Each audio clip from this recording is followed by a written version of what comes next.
Hello খামারি ভাইরা সবাইকে, আজকে একটা ভিডিও করছি। ভিডিওটা হচ্ছে যে কেস ফার্মে 29 দিন বয়সে বডি ওয়েট কতটুক হলো। তো 29 দিন বয়সে এদের মানে কীরকম পরিস্থিতি আছে সেগুলো জানাবো। কেস ফার্মে আমি ফার্স্ট এই লট মানে শুরু করেছি, তো আমি খুব হিমশিম খেয়ে যাচ্ছি গরমে, কারণ এদের বডি ওয়েটটা অনেক বেশি দিয়ে যাচ্ছে। সেই কারণে মানে অ্যাকচুয়ালি শীতকালে যেরকম লিটারে যেরকম বডি ওয়েটটা তো সবসময় খাতা ছাড়া 50 গ্রাম বেশি থাকতো, আর এ দেখছি মানে আরও বেশি। এদের বডি ওয়েটটা থাকছে এদের বডি ওয়েট থাকছে মানে এখন বডি ওয়েট আছে এদের 1 কিলো 550 মানে আছে ওই 1650 একটু কম আছে। তার মানে মুরগি দেখলে বোঝা যাবে যে কতটা ওই বডি ওয়েট হচ্ছে। আমি তো ভাবতে পারিনি যে এতটা বডি ওয়েট বাড়বে। আর ফিটও বেশি খাচ্ছে না, ফিট মানে যে পরিমাণে খাওয়ার দরকার সেটা খাচ্ছে না।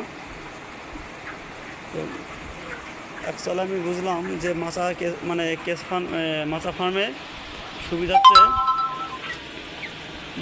সুবিধা একটাই দেখলাম যে মুরগির গেটা ভালো হয়, তারপরে ফিট যতটুকু হয় ততটুকু বডি ওয়েটটা দেয়, মানে খুব লিটার থেকে অনেকটা ভালো। অনেকে ভয় পায় যে কেস ফার্ম কী করবো, চালাতে পারবো কি না, কিন্তু আমি বলবো কেস ফার্মটা সবচাইতে বেশি ভালো। মানে আমি যেটা বুঝলাম, এবারে লাস্টে যে একটা ভিডিও করব সেটা হচ্ছে এই মাল উঠার পরে কীরকম রেজাল্ট হলো না হলো সেটাও জানাবো। তারপরে সমস্ত খামারি ভাইদের বলবো যে কেস ফার্ম করা যাবে কি যাবে না। এখন আমার ভিডিও কেউ যদি দেখে থাকে যেন কেস ফার্ম এখন না করে, কারণ আমি তো ভালো মন্দ বলছি সব ভিডিওতেই। তো আমি বলবো যে আমার লাস্টে যখন আমি রেজাল্ট মানে আমার পুরোপুরি হবে তখন আমি কনফার্ম বলবো যে কেস ফার্মটা করা যাবে। তো আমি এই জন্য ভিডিওটা করছি। আর আমি চাইবো যে কোনো ভাই যেন লস না খায় আগে থাকতেই। আমার ঘরটা পুরোপুরি দেখাচ্ছি সবাইকে। অনেকে আমার ফার্মে এসে দেখে গিয়েছে। তো অনেকে বলছে যে অনেক টাকা খরচ হয়ে গেছে।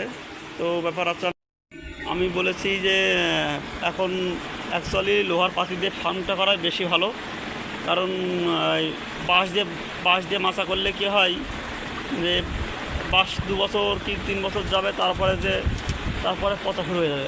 পচা শুরু হলে তখন সে মাচা পুরো খুলতে হবে। মাচা পুরো খুললে পরে তখন একটা পুরো মানে যে টাকাটা 2 লাখ টাকা হোক 1 লাখ টাকা হোক খরচ করে যে মাচা অত কষ্ট করে মাচা করা, তখন খুলতে গেলে পরে এই যে প্লাস্টিক যে নেটগুলো দেখছেন এই নেটগুলোও আপনার নষ্ট হবে। তারপর লেবার খরচ আছে। আমি সেই জন্য ভাবনা চিন্তা করে দেখলাম যে লোহার পাতে দিলে পরে সবচেয়ে বেস্ট।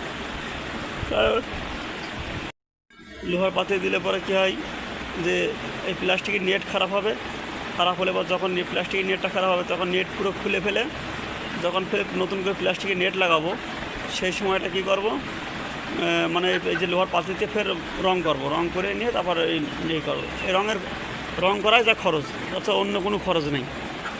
আর এই যে নেটটা কানাতে নিয়ে যে লেবার লাগে ওই লেবার খরচ, আমি তো এটাই বুঝলাম। আর বাঁশ দিয়ে করলে পর কী হয়, বাঁশ দিয়ে করলে পর বাঁশেতে ঝাড়াতে কিনে বাঁশ কেটে লেবারদের বাঁশ কেটে মানে অনেক খরচ আছে। হিসাব করে দেখলাম একটা বাঁশ 300 টাকা, আর লেবার হচ্ছে বাঁশ কাটার লেবার আছে এখন বর্তমানে 500 টাকা নেয়। তো সারাদিনই একটা লেবারে বাঁশ কাটবে 3টে, তাহলে কোন জায়গায় যে ঠেকছে, অনেক লস না। এই কারণে সবাইকে বলবো যারা কেস ফার্ম করবে সমস্ত চাষি ভাইদের বলবো যে লোহার পাতি দিয়ে যেন সবাই কেস ফার্ম করে, তাহলে খরচ অনেক কম, অনেক মানে বেশি হলে পরেও অনেক সুখী শান্তিতে থাকতে পারবে ফার্মের দিক থেকে। আর যদি কেউ বাঁশ দিয়ে করে তাহলে পরে বাঁশ দিয়ে করলে মনে করে সে লসে রান করবে। এটাই আমি বলতে চাই সবাইকে।